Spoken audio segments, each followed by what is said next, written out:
बिस्मिल्लाहिर्रहमानिर्रहीम। आप हजरात के सामने मियाँ बीवी के ताल्लुक़ से दो मसले रख रहा हूँ।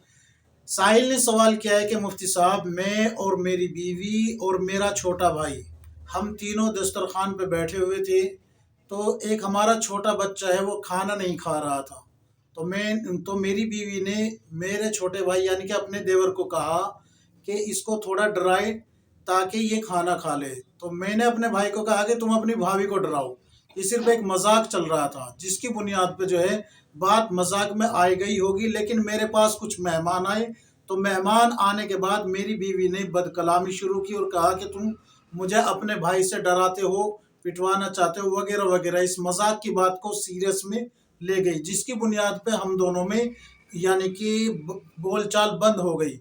तो क्या शरीयत का हुक्म है कहीं ऐसा कि छोटी छोटी बातों पे मियाँ बीवी में लड़ाई हो और बोलचाल बंद हो जाए और बीवी चीख चीख के बातें करे और शोहर की नाफरमानी करे और लोगों के सामने तजलील यानी कि जलील करे? शरीयत का क्या हुक्म है इस बारे में? और दूसरा मसला ये कि एक बीवी अपने शोहर से लड़ाई कर बैठती है और अपने भाई को, अपने मामू को और अपने बहनोई को बुलाती है। वो जो है ज़बरदस्ती करके उसको लेके जाते हैं, और बजाय इसके कि वो अपने घर जाए, अपने मामू के घर जाती है, फिर उसके मामू उसको उसके बहनोई के घर भेज देते हैं। तो क्या इस तरीके से शोहर की बगैर इजाज़त के बीवी का अपने अपने बहनोई के यहाँ रहना क्या जायज़ होगा या नहीं? शरीयत का क्या हुक्म है? तो ये दोनों मसले मैं आपको किताबुन नवाजिल जिल्द नंबर 15 सफ़ा नंबर 164, 165, 166 से बता रहा हूँ। आप खोल के देख लीजिए, दोनों मसले आपको मिल जाएंगे। सबसे पहले याद रखें, छोटी छोटी बातों पे मियाँ बीवी के अंदर ना इत्तेफाकी होना ये बड़े फसाद का सबब बन जाती है। शैतान को क्या चाहिए? सिर्फ एक मौका। अहदीस में आता है, रसूलुल्लाह सल्लल्लाहु अलैहि वसल्लम ने फरमाया कि शैतान हर रोज़ अपना एक तख्त दरिया पे या समंदर पे लगाता है और अपने पूरे दिन के जो छोटे छोटे शैतान हैं उनकी कारगुजारी लेता है। कोई कहता है कि मैंने आज फला को नमाज से रोक दिया, कोई कहता है मैंने किसी को हज करने से रोक दिया, कोई कुछ कहता है, अपनी कारगुजारी बताते हैं। तो शैतान किसी से खुश नहीं होता। एक आता है, वो कहता है कि मैंने मियाँ बीवी में लड़ाई करा दी। ये जो कहता है ना कि मैंने मियाँ बीवी में लड़ाई करा दी, तो शैतान इसको जो है देख के बड़ा खुश होता है और इसे अपने पास बिठाता है और कहता है कि तूने सबसे बड़ा काम किया है। तो याद रखे, मियाँ बीवी की लड़ाई कराना ये शैतान का काम है, छोटी छोटी बातों पे। क्यों? इसलिए कि शैतान चाहता है कि दोनों मियाँ बीवी में ना इत्तेफाकी हो, घर टूटे, खानदान टूटे, और साथ साथ जो है औरत पे अल्लाह की लानत पड़े, अल्लाह के नबी की लानत पड़े। शैतान खुला दुश्मन है। तो छोटी छोटी बातों पे लड़ाना ये शैतान का काम है, और इन छोटी ही बातों से आगे जाके फिर बड़ा फसाद शुरू होता है।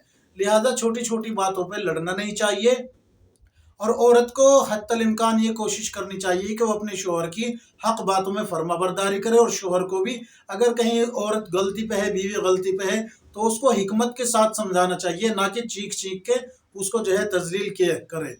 हरगिज़ ऐसी इजाज़त नहीं है शरीयत में। इसी तरीके से जो औरत, दूसरा मसला बता रहा हूँ अब मैं यहाँ पर, जो औरत अपने बहनोई के यहाँ गई है, देखिए याद रखे, अपने शोहर की इजाज़त के बगैर शोहर के घर से बीवी को कदम निकालने की भी इजाज़त नहीं है।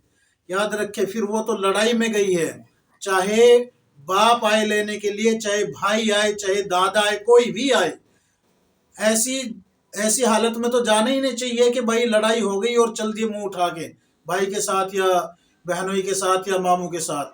ना बहनोई काम आएगा ना भाई काम आएगा। जिस जिस भाई को आप जिस भाई के साथ जा रही है ना, उसकी एक बीवी है घर में, वो आपको चंद दिन बर्दाश्त नहीं करेगी, आना फिर भी आपको यही है। तो लिहाजा इस जिल्लत भरी जिंदगी से बचने का एक ही तरीका है कि आप फौरन अपने बहनोई के घर से अपने घर आ जाए, यानी कि अपने शोहर के घर आ जाए। रसूलुल्लाह सल्लल्लाहु अलैहि वसल्लम ने फरमाया कि जो औरत अपने शोहर को नाराज रखती है उस पे अल्लाह की लानत बरसती है और उसकी नमाजें भी कबूल नहीं होती। लानत की मुस्तहिक होती है वो औरत। लिहाजा उस औरत को चाहिए कि अपने शोहर से माफ़ी मांगे, माफ़ी मांगने के बाद फिर जो है उनको मनाए और इस्तगफार करती रहे और अल्लाह से दुआ करे कि अल्लाह हम दोनों में जोड़ और मोहब्बत पैदा फरमा दे। یہ تمام مسائل میں نے آپ حضرات کے سامنے کتاب النوازل جلد نمبر 15 صفحہ نمبر 164 165 166 سے رکھی ہے۔ اللہ تبارک و تعالی ہم سب کو کتاب و سنت کے مطابق زندگی گزارنے کی توفیق عطا فرمائے، آمین یا رب العالمین۔